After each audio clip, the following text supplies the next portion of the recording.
시작하시죠. 네. 먼저 제 소개부터 드리면 저는 김종원 노무사고요. 2015년에 합격을 해서 지금 계속 필드 법인에서 생활을 하고 있는 노무사입니다. 그래서 오늘 왜 모이라고 말씀을 드렸냐면 특강을 좀 들으셨으면 좋겠다 했던 이유가 이제 지금 앉아 계신 분들의 상황과 제가 수험 생활 때 겪었던 상황들이 굉장히 비슷할 거라고 생각을 해요. 저 같은 경우에도 1차 시험 끝나고요. 이제 노무사 선배나 아니면 먼저 수험 생활을 하고 계신 선배분들이 없었어요. 저 같은 경우에는. 그래서 뭐 1차 붙었으니까 2차도 그리 어렵지 않겠지 이런 오판을 했었거든요. 그래서 연기가 시작이 되고 그때도 저는 시간이 좀 남았나라는 착각을 했었어요. 그래서 그냥 암기하고 일기 넘어가니까 깊이는 이해가 없으니까 이 답안 자체가 현출이 잘 안 되는 거죠. 그냥 개념만 적을 수 있고 좀 고득점을 향한 답안이 안 나와서 고생을 했었던 경험이 있어요. 그래서 그러고 나서 결국 시험은 고득점으로 종료를 했는데 그 과정까지의 포인트들이 있거든요. 그래서 그런 부분들을 좀 알려드리고 그리고 처음 노무사를 시작을 할 때 우리의 지금 목적은 노무사를 합격하자잖아요. 근데 저는 노무사 공부를 할 때 노무사를 합격하면 내가 뭘 할까도 되게 궁금했었거든요. 그래서 실제적으로 사회에서 노무사가 어떤 쪽으로 진출하고 어떤 분류로 나눠서 뭐 여기서 일을 한다를 좀 보고 그래서 이렇게 일을 하니까 인사노무 관리가 우리 수험시장에 들어와 있구나를 좀 확인을 하고요. 그래서 이걸 공부를 해야 되는 거구나. 그럼 인사노무 관리가 뭘까? 학술적 정의 그리고 인사노무 관리의 목적, 인사노무 관리를 공부할 때의 사고 체계나 접근법 그리고 기본 개념들 이 정도만 오늘 특강에서 좀 정리를 하고요.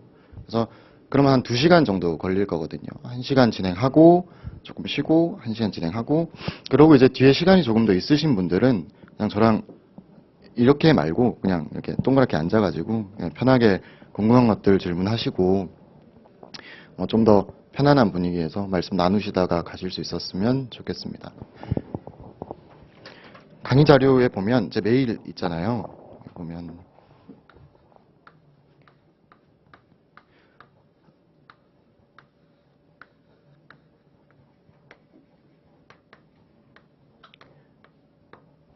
여기로 언제든지 궁금한 거 있으시면 연락 주시면 되고요. 그러면 한 하루 이틀 안에는 제가 답변할 수 있도록 그렇게 하겠습니다. 당신의 노무사라는 뜻이거든요. 그래서 여러분들의 노무사로서 합격을 도와드리려고 합니다. 그래서 그러면 노무사가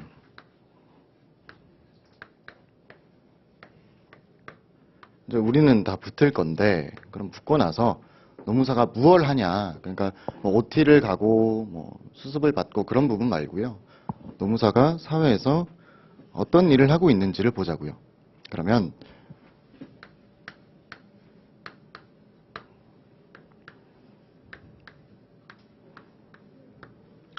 통상 2개로 나눌 수 있어요. 기업으로 갈 수도 있고 일반적인 우리가 소위 말하는 필드, 노무법인으로 진출을 하실 수도 있죠. 그래서 기업에 들어가시면 통상 인사팀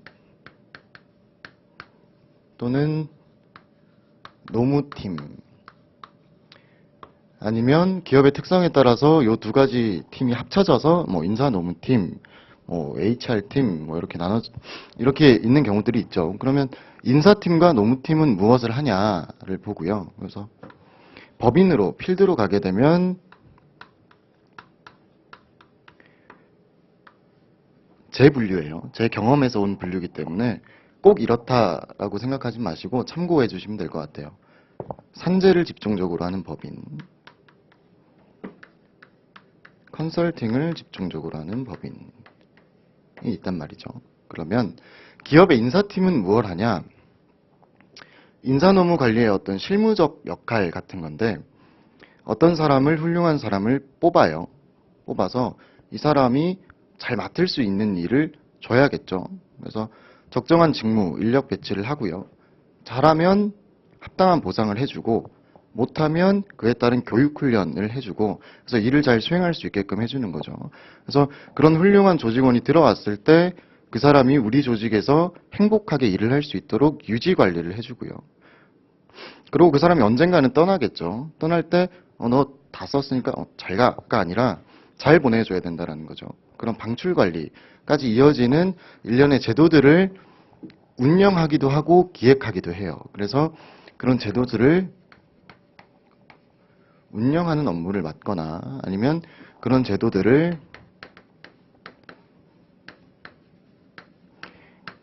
기획하는 업무들을 맡게 돼요. 그래서 운영하는 업무는 기업에 다녀보신 분들은 아시겠지만 확보 파트, 보상 파트, 개발 파트 이런 식으로 파트별로 좀 나눠져 있는 경우들이 있고 노무사들은 보통 이제 보상 파트를 주로 맡으면서 그 임금 체계에 대한 어떤 법적 리스크 판단 아니면 기업에서 일어나는 인사 이슈들에 대한 리스크 판단, 법적 검토 이런 것들을 하게 돼요. 그럼 노무팀은 뭐냐 보시면 노무팀은 노조, 노사관계, 산업안전,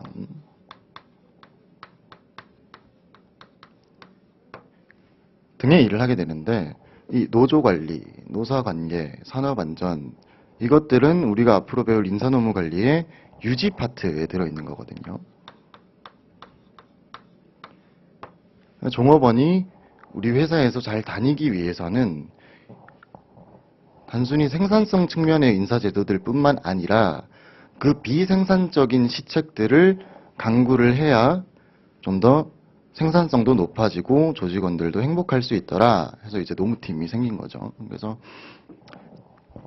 여기에 진출을 하실 수가 있는데 이런 분들 질문 제가 한 3년 정도를 학교의 법학원에서 채점도 하고 대면 첨삭도 했었거든요. 그때 대학생분들이 이런 말씀을 하시더라고요. 나 기업 갈 건데 지금 이제 1차는 합격했는데 노무사 굳이 따야 되냐? 그냥 공채 써도 되지 않을까요? 공부가 힘들어요. 이런 질문을 받은 적이 있어요.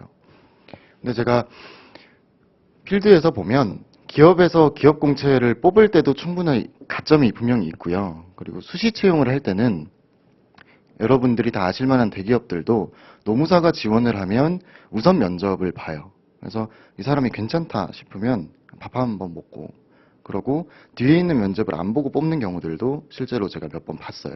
그래서 기업에 진출하실 때도 노무사를 가지고 계신 분들은 굉장히 이로움이 있다라고 보시면 되겠고요.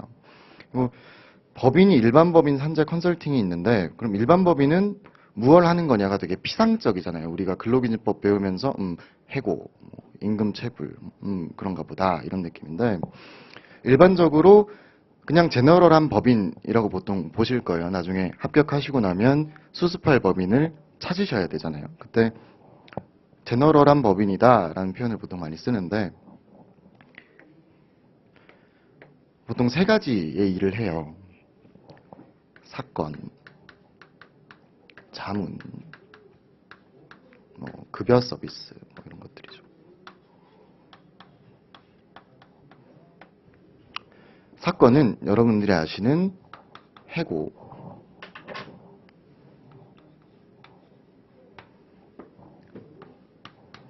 임금 체불, 때에 따라서는 체당금 이런 사건들을 한단 말이죠.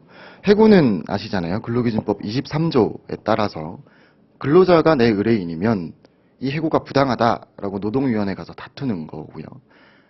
사용자 측이 내 의뢰인이면 이 해고는 정당하다. 이 근로자는 더 이상 고용관계를 지속시킬 수 없을 정도로 신뢰관계가 파탄에 이르렀다. 그의 기책으로. 그래서 정당하다. 이런 것들을 싸우는 거고 임금체불은 근로자의 입장에 서면 못 받은 돈 내놔라. 그래서 법적으로 이런 근거 때문에 이만큼 못 받았다라고 주장을 해주시는 거죠. 사업주 측에 서면 우린 돈 다 줬다. 혹은 너가 달라고 하는 그 돈이 법적으로 과도하다. 이런 일들을 하시게 될 거예요. 체당금은 임금체불의 연장선에 있는데 돈을 못 받았는데 근로자들이 회사가 재판상으로 파산, 회생 들어갔거나 아니면 그러진 않았으나 사실상으로 완전히 망했다라고 노동부에서 인정을 받으면 국가에서 일정 부분 임금을 보전해 주는 거죠. 자문은 뭐냐면 사용자가 저희 노무법인에 월에 얼마씩의 이용료를 내고 저희한테 물어보는 거예요. 뭐 이 근로자는 연차가 몇 개인가요? 부터 시작을 해서 뭐 인사노무 관리적인 제도들을 물어보기도 하고요. 급여 서비스는 사대보험 관리 이런 거고요. 임금 테이블을 만들어준다. 급여 명세서 만들어주고 뭐 그런 일이고요. 산재 같은 경우에는 이름이 직관적이니까 넘어갈게요. 넘어가고 컨설팅은 이제 컨설팅과 여기에 있는 이 두 가지 부분들이 인사노무관리론이 노무사 수험시장에 들어있는 이유를 말을 해주는데 아까 인사제도기획 파트에서 인사제도들을 전략적으로 설계를 하겠죠. 어떤 기업이. 예를 들어서 우리가 어떤 사람을 뽑아야 되는데 뽑기 전에 얼마나 뽑을 건지 어떤 사람을 어떻게 뽑을 건지에 대한 계획을 세울 거잖아요. 그래서 그런 계획을 세우고 그럼 모집을 할 텐데 이제 우리는 선발합니다. 모여주세요. 모집을 할 텐데 그 모집 원천 어디서 광고를 할 거냐 어떤 사람들을 모집할 거냐 그리고 선발을 할 때 역량으로 선발을 할 거냐 경력을 볼 거냐 면접을 어떻게 할 거냐 뭐 이런 부분들을 고민할 거잖아요. 그런 것들을 고민하고 만들어내는 게 인사제도 기획인데 이걸 외주를 주면 컨설팅이 되는 거죠. 그래서 예를 들어서 이럴 수 있죠. 유지 파트에 보면 근로시간에 대한 관리라는 게 있어요. 근데 지금 저희 문재인 정부 들어오면서 52시간 근로시간 단축 들어갔잖아요. 7월 1일부터 300인 이상 기업에는. 그래서 제가 게임 회사들을 좀 많이 자문을 하고 있는데 게임 회사 3대장도 자문을 하고 있어요. 하고 있는데 거기서 근로시간 관리를 저희 쪽에다가 의뢰를 한 거죠. 그래서 52시간에 대해서 어떻게 우리가 풀어나가야 되냐. 근로시간 관리를. 외주를 줬잖아요. 이게 컨설팅이 되는 거죠. 그죠? 그래서 이런 일들을 하시게 돼요. 그래서 인사노무 관리론에 대한 깊이 있는 이해가 있으면 인사팀에 가시거나 노무팀에 가시거나 컨설팅 진행하실 때 큰 도움이 분명 될 거고요. 자문을 할 때에도 법적인 리스크나 법적인 판단, 법적 검토 이게 다가 아닐 거거든요. 이 뒤에 남아있는 우리가 사업장에서 A라는 제도를 저희는 사용하려고 합니다. 라고 했을 때 법적으로 문제 없어요. 라고 끝내면 안 되는 거죠. 이게 법적으로 문제가 없어서 기업에게 아무리 큰 도움을 줄지라도 종업원들의 불만족이 굉장히 야기될 수 있는 리스크가 있다면 그 부분을 인사관리적으로 리스크가 있다.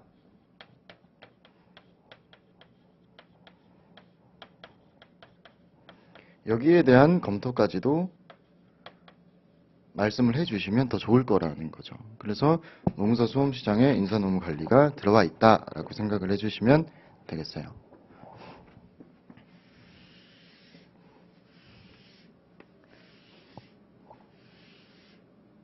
이거를 제가 예전에 대면 참석할 때 말씀드린 적이 있는데 각각 뭐 얼마 버나요? 이런 질문들이 메일로 오더라고요. 굳이 이렇게 메일로 보내주시면 제가 조금 당황스러우니까 그 부분은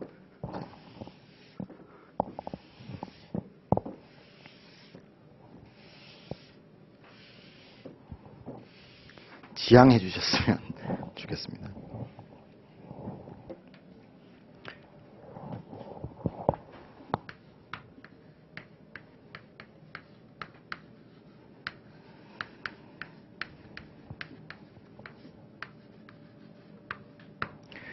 이제 저희가 인사노무 관리론이 무엇이냐에 대해서 좀 고민을 해보려고 해요.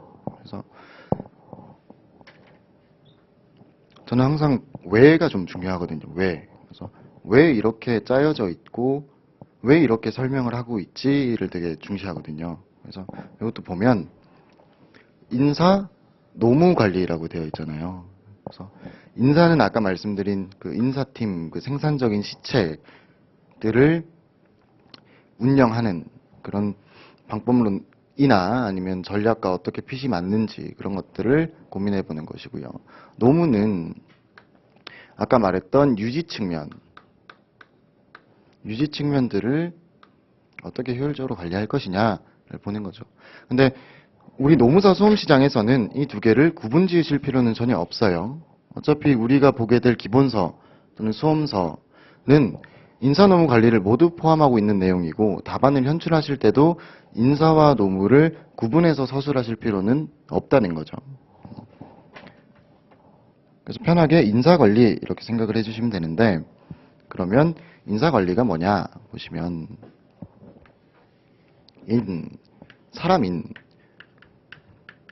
사람인데 모든 사람이 아니라 우리 기업 내에 있는 종업원, 구성원,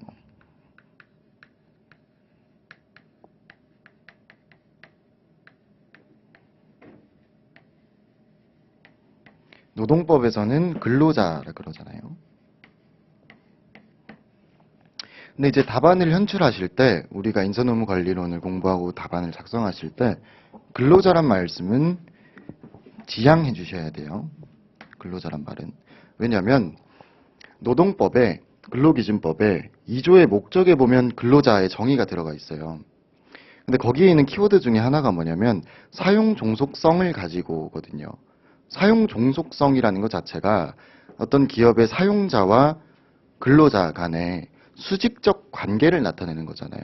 근데 인사노무 관리는 나중에 말씀드리겠지만 목적 자체가 기업이 잘 되는 것, 이윤 창출을 하는 것뿐만 아니라 내부적인 우리 사람, 종업원, 구성원들의 만족도, 동기부여, 자아실현 이런 것들도 같이 포함하고 있고, 기업은 그것을 실현시켜줄 사회적인 책임을 가지고 있거든요. 그래서 교수님들이 근로자란 표현은 쓰지 않으시는 거죠. 그래서 종업원 또는 구성원을 사용해 주시면 돼요. 다만 답안을 현출하실 때 앞에서는 종업원, 다음 페이지는 구성원, 그 다음 페이지는 종업원 이렇게 쓰시면 안 되고, 종업원을 택했으면 끝까지 종업원, 구성원을 택했으면 끝까지 구성원으로 가주셔야 돼요. 그래서 사람, 우리 조직 안에 있는 종업원과 구성원을 관리를 하는데,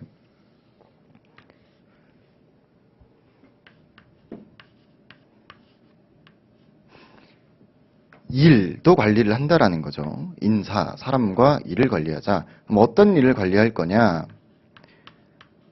우리 조직 내에 있는 직무를 관리하자라는 거죠. 우리 조직 내에 있는 일들이 어떤 일들이 있는지를 보고 그 일을 잘 수행할 수 있는 종업원과 구성원을 매칭시키자.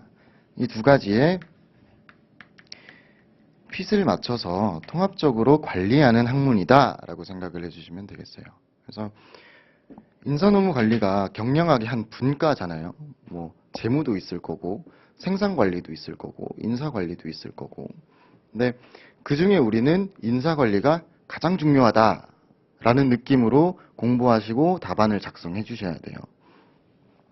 그럼 인사노무 관리가 가장 중요하다. 그럼 어떻게 가장 중요하냐를 보면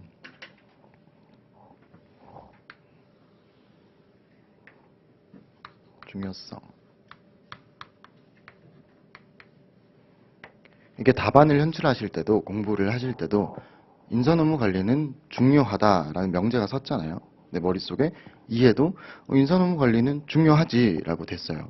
그럼 답안에다가 사람은 중요하다, 인사노무 관리는 중요하다라고 쓰시면 그냥 그건 하나의 그냥 주장일 뿐이거든요.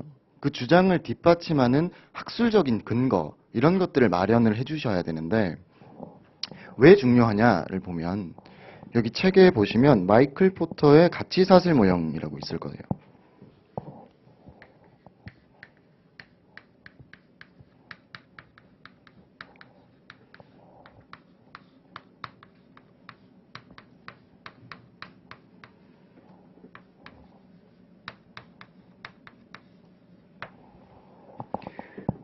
밸류 체인 모델 되어 있는데, 여기 표를 보시면 제가 여기다 그릴게요.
이렇게 그림이 그려져 있죠.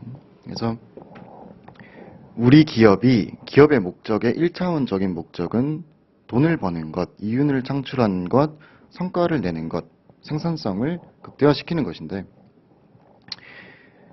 거기에 보면 주 활동에 생산 라인이 들어가 있죠. 물품이 들어가서 생산돼서 나가서 판매가 되고 AS, 서비스까지 이루어지는 단계들이 순차적으로 그려져 있어요. 그리고 이 주된 활동 이외의 보조 활동으로 기업 인프라, 재무나 회계나 어떤 시설 이런 것들이 들어가고요. 인사관리, 아까 말씀드린 사람과 직무를 통합적으로 관리하는 것이 들어가고요. 기술 개발, 우리가 흔히 아는 R&D, 그리고 구매 조달, 어떤 물품을 구매하는 거죠. 여기에 들어갈 입고될 구매 조달을 하는 건데, 그러면 인사관리를 보면 보조 활동에 들어가 있고 특성이 이 모든 주 활동의 전체에 영향을 미친다라는 거죠. 입고를 하는 근로자나 출하를 하는 종업원이나 모두 이 인사관리에 영향을 받고, 이 인사관리가 전반적으로 기업 전체에 효율성을 가져다 줄 수 있는 방향으로 관리가 될 때 우리는 이윤을 창출할 수 있다. 그래서 보조관리임에도 불구하고 전사적으로 영향을 미치는 활동 중에 하나이다 라고 보시면 되고요. 그래서 이걸 말한 사람이 마이클 포터인데, 마이클 포터가 인사관리를 보조활동에 넣어 놓으면서도 뭐라고 그랬냐면, 그 뒤에 가시면 마이클 포터는 21세기는 지식정보의 시대이며 지식정보 시대의 가장 최대 패러다임은 사람의 가치의 강조이다 라고 이야기를 했거든요. 그러니까 마이클 포터도 인사관리를 보조활동에 넣어 놓았지만 사람이 가장 중요하다 라고 이야기를 하고 있는 거죠. 그리고 그 경영의 생산 요소로 볼 때도, 그러니까 이런 이야기를 왜 계속하냐면 이런 거예요. 우리가 답안을 쓸 때, 어떤 인사제도를 설계할 때 인트로나 서에서 사람이 중요하다라고 말을 할 수 있는 상황이 올 수 있잖아요. 그때 사람이 중요하다라고 끝나는 게 아니라 마이클 포터의 가치사슬 모형 이야기를 하거나, 아니면 이 사람이 말한 21세기는 쭉 나가는 그런 이야기를 하거나, 나만의 사람은 중요하다라는 학술적 근거들을 만들어 주시는 거죠. 그리고 또 볼 수 있는 게 경영의 3요소,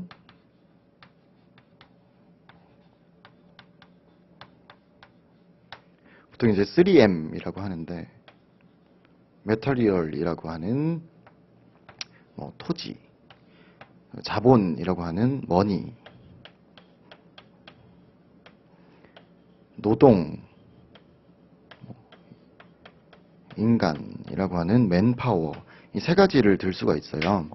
그럼 이때 토지와 자본은 우리가 만들어 놓기만 하면 되는 거잖아요. 그죠? 어떤 재원을 가지고 토지, 시설 설비를 만들면 돼요. 좋은 시설을 만들고 괜찮은 자리를 사고 할 수 있어요.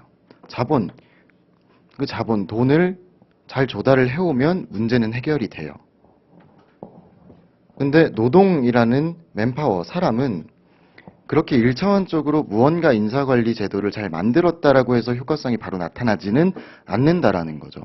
예를 들어서 보편성 이론이 한창일 때 A라는 인사 제도를 기업에 갖다 놓으면 성공할 것이다, 성과가 날 것이다 라고 했는데, 그것을 가지고 B 기업에 넣어놨더니 성과가 안 날 수도 있는 거잖아요. 그만큼 인사관리는 사람의 특성을 반영하기 때문에 단순히 접근할 수 없고 고차원적인 학문이다, 중요성이라는 거죠.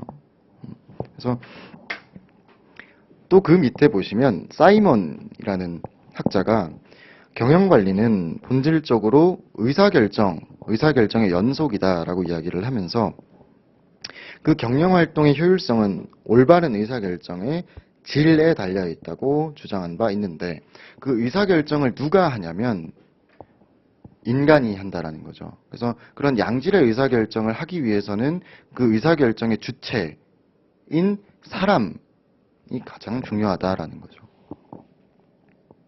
그러면 이런 인사관리를 통해서 얻고자 하는 게 뭐냐, 목적이 뭐냐를 보시면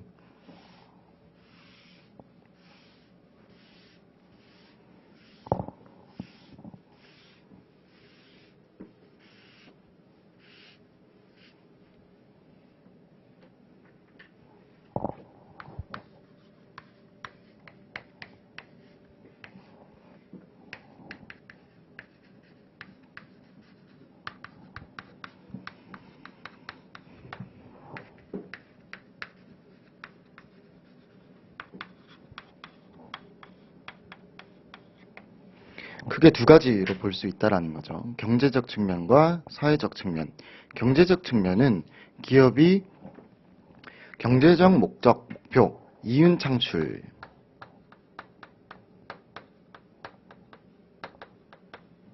뭐 생산성 향상,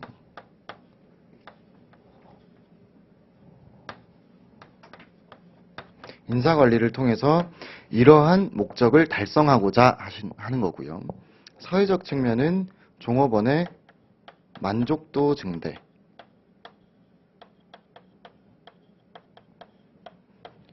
동기부여, 자아실현,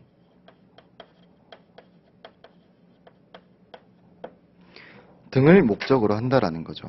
그러면 왜 경제적인 측면만 강조하지 않고 관리하지 않고 사회적인 측면도 인사관리의 목적으로 두었느냐를 보면 그 1차 경영학에서 보면 과학적 관리법 테일러 나오잖아요. 테일러가 이제 우수한 인재들 한 10명 데리고 삽을 뭐 45도로 파서 뭐 이쪽으로 옮기면 효율성이 올라가고 그래서 잘하면 돈을 더 많이 주겠다 였거든요. 그래서 노동력을 아주 효율적으로 사용해서 생산성을 높이자. 그리고 높이는 만큼 너한테 돈을 많이 줄게 였단 말이죠. 근데 그것만 추구해서는 더 이상 기업이 계속 크지 않더라라는 거죠. 그래서 뭐가 문제인가를 봤더니 또 1차 때 기억나시는 어떤 호손 실험, 메이어의 호손 실험 뭐 이런 거 있을 거예요. 하버드 교수가 와가지고 뭐 빛 조절해 보면서 빛이 어두워졌을 때 뭐 생산이 더 뛰어나지는가 뭐 이런 것들을 보니까 알고 봤더니 그 내부적인 그 구성원들의 관계, 뭐 만족도 이런 부분들이 문제가 됐었던 거죠. 그래서 이 생산성을 추구하기 위해서는 사회적인 측면, 종업원의 만족도, 동기부여 이런 것들도 함께 고려해줘야 우리 회사가 보다 효과성 있어지겠구나 라는 측면에서 두 가지의 목적을 가지는 거고요. 사실 이 두 가지의 관계를 보면 상호 보완적이에요. 그래서 이것만 강조해서도 안 되고 이것만 강조해서도 안 되고 둘 다 밸런스 있게 가져가야 된다라는 건데 그와 동시에 실무적으로 보면 경쟁적이라는 거죠. 그러니까 기업에서는 이 부분만을 강조하려고 하지도 않고 이 부분만 강조하려고 하지도 않지만 노사관계를 보면 종업원들은 사회적인 측면을 더 가져가려는 경향이 있고요. 그리고 기업의 경영진은 경제적인 측면만 더 가져가려는 경향이 있다. 그래서 상호 경쟁적인 관계이기도 하다라고 이해를 해주시면 되겠어요.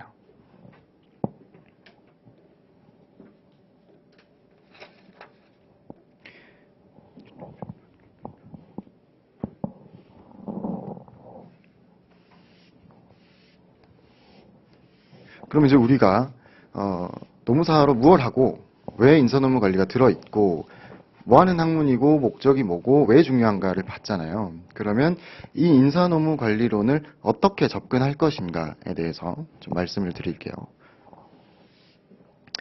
인사노무관리를 기능적 차원으로 나열을 하면 확보, 개발,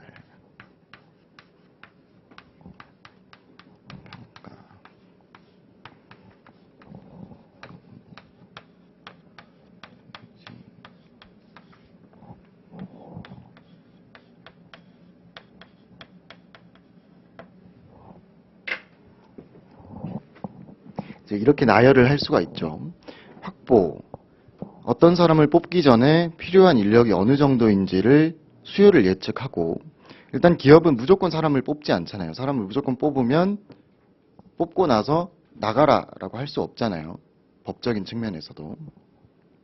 그리고 법적인 측면에서 만약에 나가라라고 할 수 있다라고 해도 나가라라는 모습을 보고 있는 내부 종업원들의 사기가 저하될 수 있죠. 그래서 수요 예측을 해서 내부적으로 이것을 해결할 수 있는가를 한번 먼저 보고요. 그래서 연장 근로를 더 많이 하게 한다든지 아니면 과업들을 좀 나눠서 일을 좀 더 많이 맡게 한다든지 뭐 그런 부분들을 고민을 한 후에 내부적으로 해결이 안 된다. 그럼 외부적으로 인력을 데리고 오는 거죠. 그때 어떻게 모집을 하고 선발을 해서 인력을 배치할 것인가에 대한 관리가 확보 관리가 될 것이고요. 좀 더 세부적인 내용은 2교시 때 말씀을 드리겠지만 개발, 어쨌든 접근법을 알려면 뭐가 있는지는 알아야 되니까 개발은 그 사람이 어떤 직무를 우리가 배치했는데 만약에 잘 못하면 알려줘야 될 거잖아요. 그래서 교육을 하고 그 사람이 앞으로 향후 승진할 때 승진자 교육도 있을 거고요. 나갈 때 잘 나가게끔 아웃플레이스먼트를 해주는 것도 있을 거고요. 그런 직무 능력을 개발시키는 것, 조직 문화를 개발시키는 것, 교육하는 것이 해당되고요. 평가는 그 사람이 어떤 업적을 달성했는데 그것이 잘 달성되었는지를 보고 거기에 맞는 합당한 근로의 대가인 보상, 임금을 주거나 비경제적인 보상을 줄 때 척도로 활용할 수도 있고요. 그래서 어떤 사람을 승진시킬 때 아니면 포상을 할 때 그 기준으로 삼는다라는 거죠.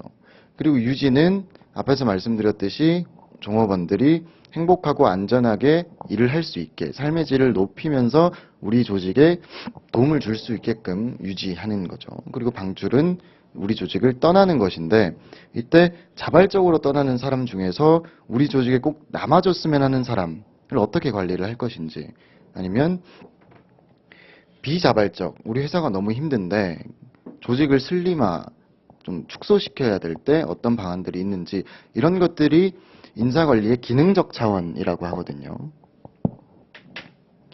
그래서 시간 순으로 그 사람이 회사에 들어와서 나갈 때까지로 적기는 했습니다만 이것들이 일련의 과정으로 그냥 순서대로 있다라고 생각을 하시면 안 된다라는 거죠. 인사관리를 접근을 할 때. 예를 들어서 마이클 포터를 자꾸 이야기하게 되는데 그분이 이런 연구도 하셨죠. 차별화 전략 혹시 1차 때 공부하신 적 있으신가요? 차별화 전략.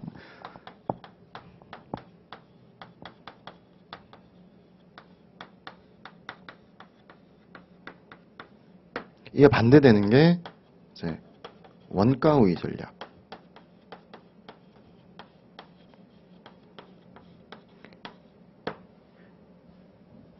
다른 예시도 많겠습니다만 이게 좀 더 직관적이니까 원가 우위는 바로 감이 오시죠. 원가를 절감해서 경쟁 우위를 가져가겠다라고 하는 거고요. 차별화 전략은 어떤 신제품, 독특한 차별성이 있는 제품들을 가지고 경쟁 우위를 가져가겠다라는 거죠. 그래서 원가 우위 전략은 보다 시장 점유율이 높다라고 할 수 있고요. 다만 원가를 낮게 가져가는 거고요. 차별화 전략은 시장 점유율은 낮으나 어떤 신제품, 참신한 제품들을 좀 더 보통은 이제 고가가 되기는 하죠. 그것을 통해서 이윤 창출을 하겠다라는 건데 예를 들어서 어떤 기업이 차별화 전략이 우리 기업의 전략이다 이렇게 뽑은 거죠. 그래서 차별화 전략으로 인사관리를 하겠다라고 봤을 때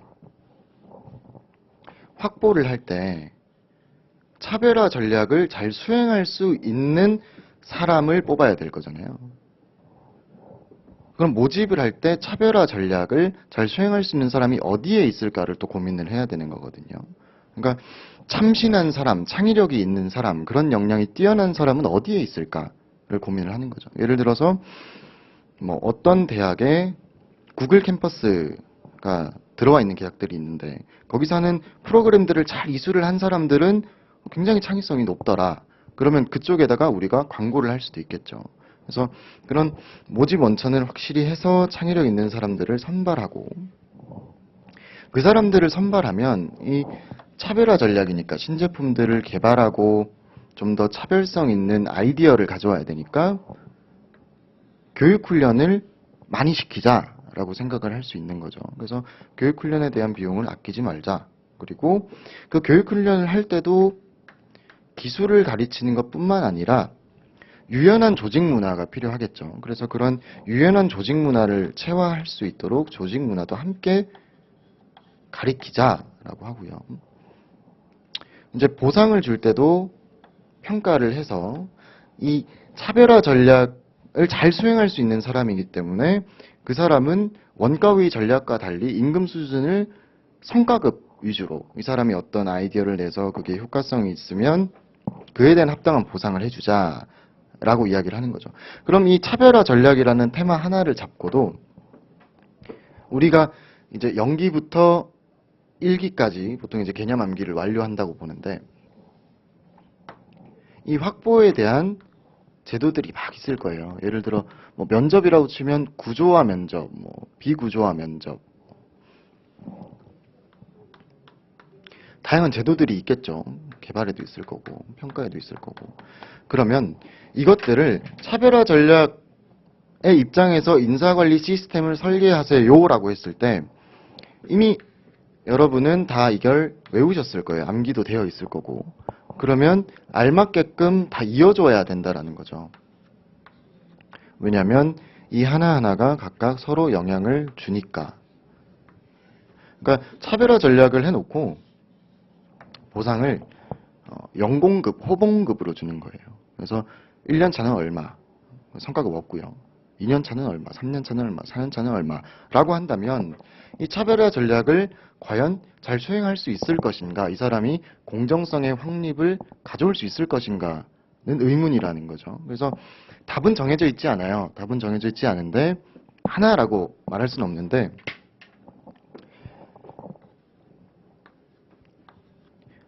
이 동그라미들이 이 각각의 기능적 차원에 있는 다른 제도들이라고 한다면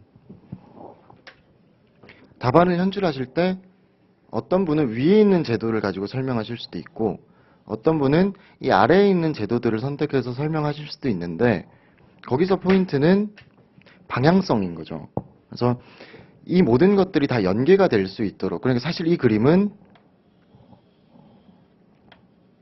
여기 확보, 뭐 개발, 평가, 보상, 유지, 방출해서 모두가 이어져 있다라는 개념을 가지고 학습을 해주셔야 된다는 거예요. 그러니까 인사노무 관리의 기본서를 연기부터 보실 텐데 거기에 보시면 다양한 인사 제도들이 있고 그 제도들의 뭐 대두 배경 아니면 장단점, 시사점 이런 것들이 있잖아요. 그러면 거기에 대한 의미를 보다 깊게 이해하셔서 어떤 제도들이랑 어울릴 것인가도 한번 생각을 해보시자라는 거죠. 그래서 그렇게 좀 진행을 해주시면 될 것 같아요. 그리고 인사노무 관리라는 것 자체가 어떤 기업의 현상들을 보고 이 기업은 왜 이렇게 성과가 좋지? 혹은 이 기업은 왜 다른 것들은 좋은데 성과가 안 나지? 해서 연구를 한 제도들, 이론들도 있고요. 아니면 궁금증에서 이론이 먼저 나오고 그것을 적용하는 예도 있다라는 거죠. 그래서 그러한 것들을 생각을 하시면서 실무적으로는 어떠한 의미들이 있을까 좀 상상해 보시고 의미도 한번 찾아보시고 그러면 좋을 것 같아요. 그래서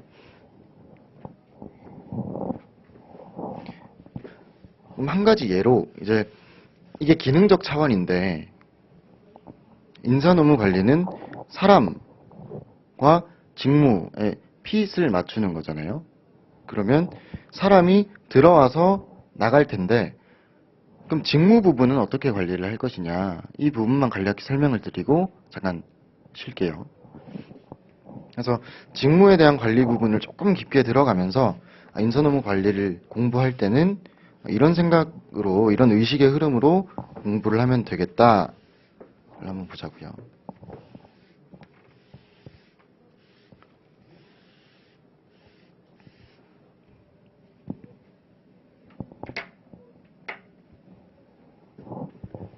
지우고.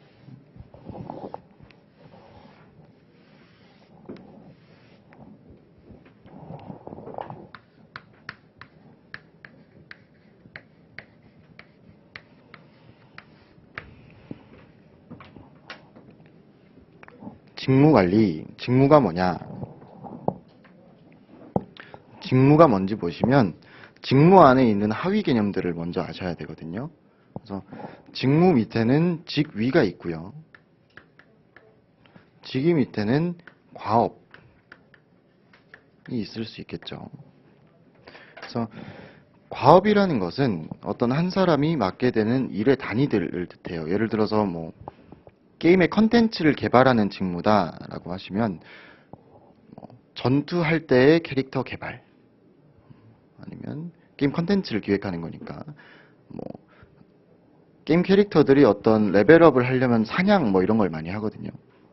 제가 게임을 좋아해서가 아니고 최근에 이걸 하다 보니까 좀 친해졌어요. 게임 회사들이랑.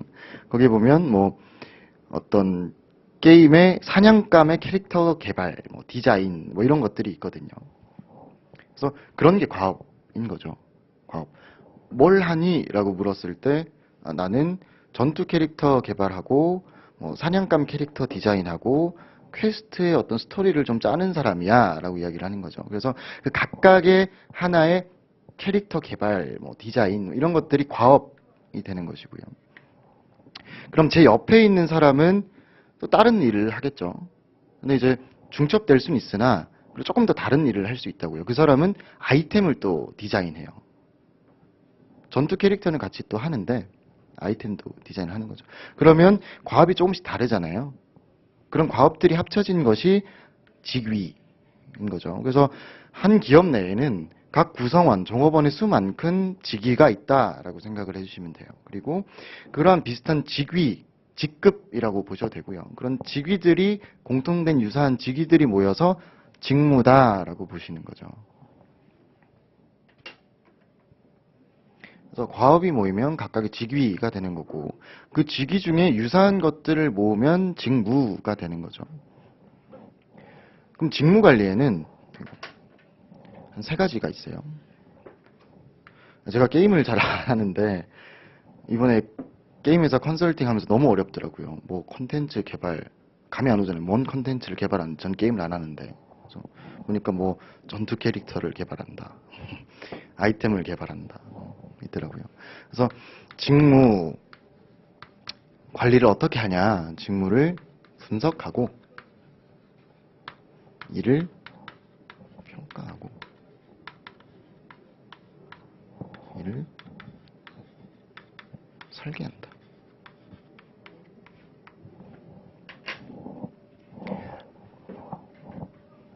직무 분석이 뭐냐면 우리 회사에 아까 말한 직무들이 다 있잖아요. 그럼 그 직무들이 어떤 직무인지를 알아야 되잖아요. 예를 들어서 아까 말한 뭐 콘텐츠 디자인 그 직무가 있는데 뭐 하는 직무냐 알아야 된다는 거죠. 그래서 직무를 분석을 하겠죠. 어떤 과업으로 이루어져 있는지, 어떤 능력을 필요로 하는지, 뭐 어디서 어떻게 하는지를 분석을 하는 거죠. 그러면 생각을 해보자고요. 분석을 했어요. 그러면 분석을 하면 결과값이 나와야 되잖아요. 그럼 그 결과값이 직무 기술서고 직무 명세서다.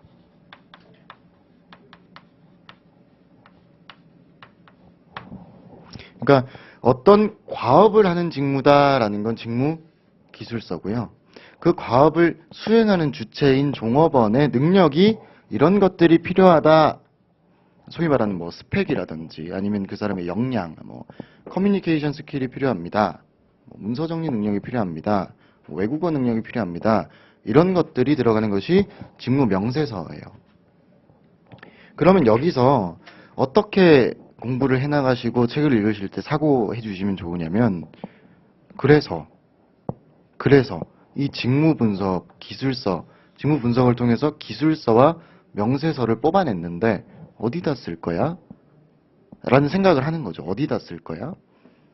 어디에든 쓸 수 있겠지만 몇 가지만 설명을 드리면 직무를 분석해서 이게 어떤 직무인지 알았으니까 그 직무를 가지고 우리 회사에 얼마나 가치 있는지 평가할 거야. 여기에 쓸 거야가 되는 거죠. 또는 어떤 사람이 공석이에요. 나갔어요. 그 사람을 외부적으로 뽑아와야 돼요. 그럼 뽑아와야 되는데 누굴 뽑냐라는 거죠. 그럼 이 일이 뭔지를 보고 이 일에 필요한 사람이 어떤 능력을 가졌는지를 봐야 되잖아요. 그때도 아, 기술서와 명세서를 활용할 수 있구나 라고 생각을 해주시는 거죠. 그러니까 공부를 할 때 기본서의 직무 분석해서 직무 분석 기법들이 쫙 나올 거예요. 직무 분석하려면 뭐 관찰을 해야 되고 뭐 질문지를 할 수 있고 뭐 면접을 볼 수 있고 막 적혀 있단 말이죠. 그러고 나서 결과값으로 기술서 명세서가 나 이까지 다 외웠어요. 그래서 아, 직무 분석 마스터했다. 근데 이제 거기서 끝나지 말고 한 발 더 나가자라는 거. 그래서 이게 아까 말한 기능적 차원, 확보부터 방출까지 어떻게 사용될 수 있느냐를 항상 좀 연기 때부터 생각해 주시자라는 거죠.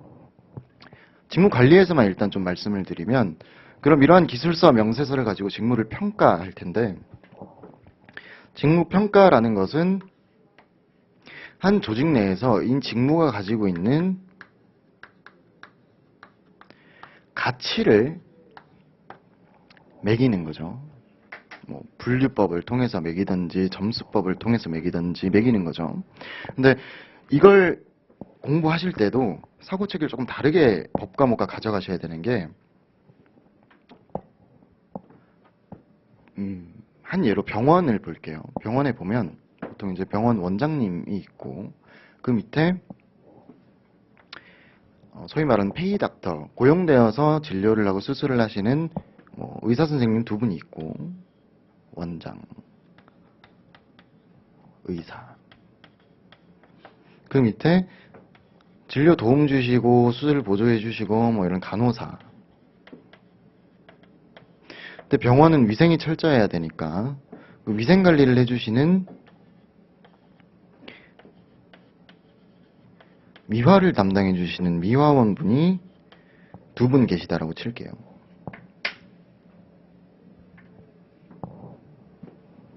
직무죠. 그죠? 그러면 가치를 매길 때 이 직무의 가치를 매겨서 그 가치에 따라서 우리는 월급을, 연봉을 정해야 되는데, 병원에 봤을 때 여기가 1등, 여기가 2등, 여기가 3등이다. 그래서 이런 이 가치 매김에 대해서 반감을 가지시면 안 된다는 거죠. 그러니까 우리는 경영자기 때문에 사회적 측면도 중시해야 되지만 공정하게 경영의 효율성을 극대화시키기 위해서는 인건비를 사용할 때 여기다 가장 많이 사용하고 간호사에다가 두 번째로 많이 사용하고 미화원에 가장 적게 사용하자라고 가는 거죠. 그럼 이러한 결론을 얻기 위해서까지는 이 직무들이 우리 회사에 어떠한 가치를 가져다 주는가를 리스트업할 수 있어야 되니까 그걸 직무 기술서 명세서를 통해서 가치를 평가한다라고 생각을 해주시면 되고요.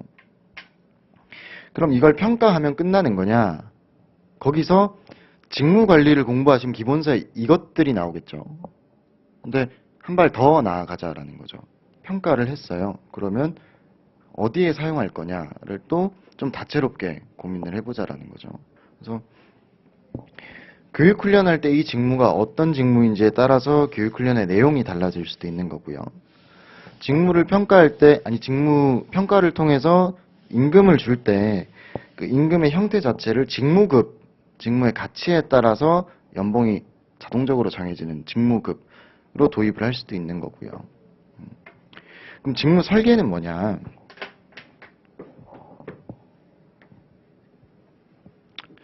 한 직무가 과업으로 이루어져 있잖아요. 한 직무가. 보통 이제 직무 기술서를 보시면 실무 들어가시면 종종 보실 텐데, 예전에는 직무 기술서 명세서 이렇게 많이 나눠져들 있었거든요. 근데 이제 그냥 하나로 많이 쓰더라고요. 하나로. 그래서 여기는 뭐 직무 이름, 뭐 사람 이름, 뭐 여기는 과업, 기술서 측면인 거죠. 여기는 명세서의 내용, 그 사람의 능력, 지식의 정도, 뭐 이런 것들이 들어가 있는 거죠. 근데 어떤 A라는 사람의 직무 기술서와 명세서를 보니까 이렇게 들어가 있어요. 근데 이 사람이 사실 영업사원. 근데 과업 중에 되게 극단적인 예예요. 이해를 돕기 위해서. 과업 중에 화분에 물주기가 있다고 칠게요.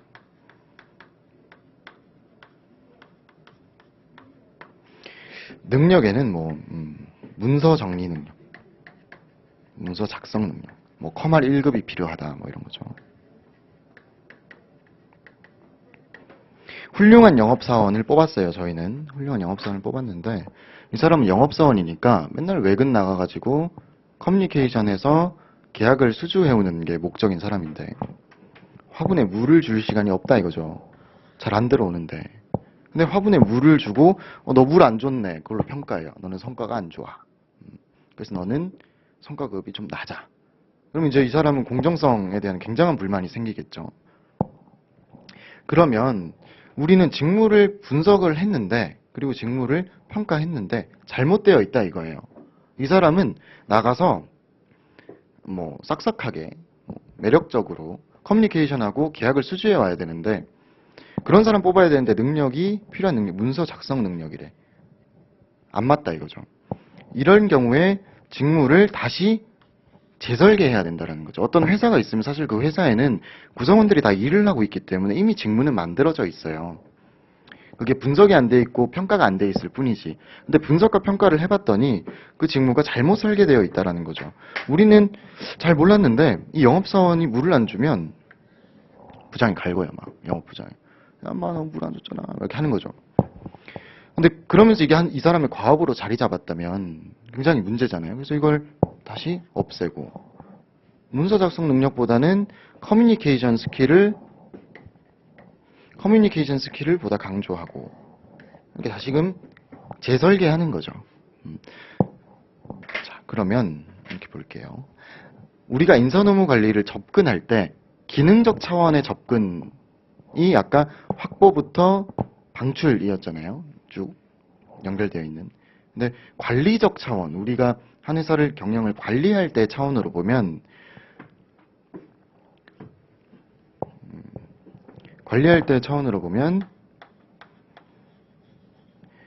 페율이 이야기했는데 계획하고 이를 실행하고 평가해야 된다. 그래서 이 평가가 그걸로 끝나는 것이 아니라 다음번에 계획할 때 레퍼런스로 참조돼야 된다. 이런 반복이거든요. 그래서 이런 관리적 차원도 여기서 우리가 적용해보는 거죠. 인사노무관리의 접근법이 기능적 차원이 있고 관리적 차원이 있다라고 했는데 아까 제가 앞서 설명드린 분석을 해서 기술서 명세서를 가지고 어디다 쓸 거냐, 확보에는 어떻게 쓸 거고 교육훈련에는 어떻게 쓸 건데에 대한 사고를 했었던 건 기능적 차원에 대한 접근이고요. 계획하고 이를 분석해서 계획하고 평가하고 실행이죠. 이를 가지고 잘 되어 있는지를 보고 재설계하는 것, 이 차원 자체가 관리적 차원으로도 이해를 할 수가 있는 거죠. 그래서 어떤 한 파트를 공부를 하실 때 제가 계속 부탁드리는 거는 어디에 영향을 줄 수 있을까, 어떻게 연계되어 있을까, 그리고 관리적 차원으로 볼 때는 어떻게 연계를 할 수 있을까, 이 두 가지고요. 마지막으로 제가 했던 방법인데 아까 설명드리면서 분석을 결과 기술서와 명세서가 나왔다. 그럼 저는 그럼 바로 무슨 생각을 하냐면 책을 보면서 밑에는 안 읽어요. 밑에는 안 읽고 그래서 그걸로 뭐 하자는 거지? 이런 생각을 하거든요. 기술서랑 명세서 오케이. 뭐 하는데. 그러니까 이게 어떤 의미를 가지고 있는지를 계속 혼자 먼저 생각을 해보는 연습을 했어요. 그러고 났더니 평가하네? 그럼 이제 저는 이 평가를 아직 공부를 안 했기 때문에 기술서랑 명세를 가지고 뭘 하지에 대한 의문점으로 다목적 평가네? 이걸 사용하는 건가? 쭉 읽어 내려가면 이걸 사용하는 거거든요. 그러니까 그런 식으로 좀 기본서를 읽어 가시면 굳이 목차를 외우지 않더라도 이게 내 목차가 자연스레 이해가 되고 나중에 답안을 작성하실 때 목차를 짜실 거예요. 먼저 짜고 쓰실 텐데 이게 굉장히 빨라진다라는 거죠. 나중에는 보통 우리가 평균적으로 5분, 10분 안에 짠다라고 그러는데 이게 한 3분대 안쪽까지 들어올 수가 있거든요. 그래서 좀 이렇게 이해해서 공부를 해주시면 되겠습니다. 일단은 한 10분 정도 휴식 시간 가지고 나머지 개념들을 보고 이렇게 할게요.